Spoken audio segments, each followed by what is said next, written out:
নমস্কাৰ স্বাগতম জনাইছোঁ মই চাংমাই মোৰ অন্যটি ভিডিঅ'লৈ অন্যটি নতুন ছাইটলৈ মই গ্ৰেনাইট পেষ্টিং কৰা কাম আপোনালোকক অলপ দেখাইছোঁ civic granite kitchen granite pasting হৈ আছে মই আপোনালোকক অলপ দেখাইছোঁ এয়া প্ৰথমতে ব্লেক কালাৰ আৰু হোৱাইটৰ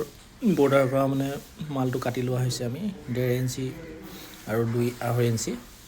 হোৱাইটটো 2.5 ইঞ্চি কৰা হৈছে আৰু ব্লেকটো 1.5 ইঞ্চি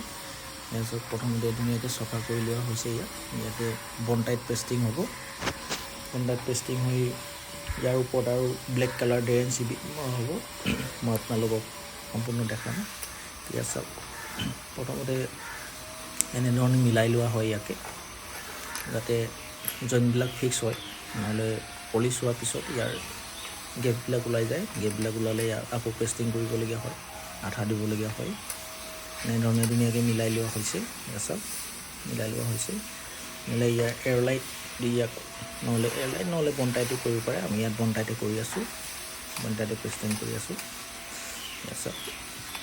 মোৰ এইটো ছাইড চলি আছে তুলিয়া জনাওঁ আৰু মই আপোনালোকক সকলো ভিডিঅ' দি থাকিম ইয়াত চব এইবিলাক ইয়াৰ কিটচেনৰ ইয়াতো ফিনিচিং হৈ গৈছে কেনেকুৱা লাগিছে মোক কমেণ্ট যোগে জনাব সম্পূৰ্ণ হৈ গৈছে কিটচেনৰ 3 পিচ মান কিটচেন স্লেবত বহিব এইটো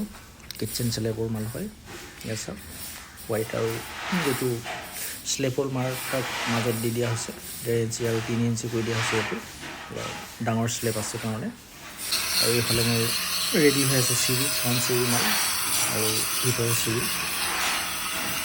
চিৰি মই হোৱাইট কালাৰ বৰ্ডাৰ দিয়া হৈছে প্লেন আছে মই আপোনালোকক দেখাম চাওক প্লেন হয় এফালে পিচ ফিনিচিং দিয়া হৈছে ফিনিচিং পিচটো মই আপোনালোকক দেখা দিছোঁ এইটো পিচ ফিনিচিং দি দিয়া হৈ গৈছে হোৱাইট কালাৰ বৰ্ডাৰটো ধুনীয়াকৈ ওলাই হৈছে ফিনিচিং আৰু পেপাৰ মল্ডিং কৰা হৈছে এইটো ৰাউণ্ডো কৰিব পাৰে কিচেনটো সেই তেনেকৈ মই আগত দেখালে আপোনালোকে ৰাউণ্ড কৰা হৈছে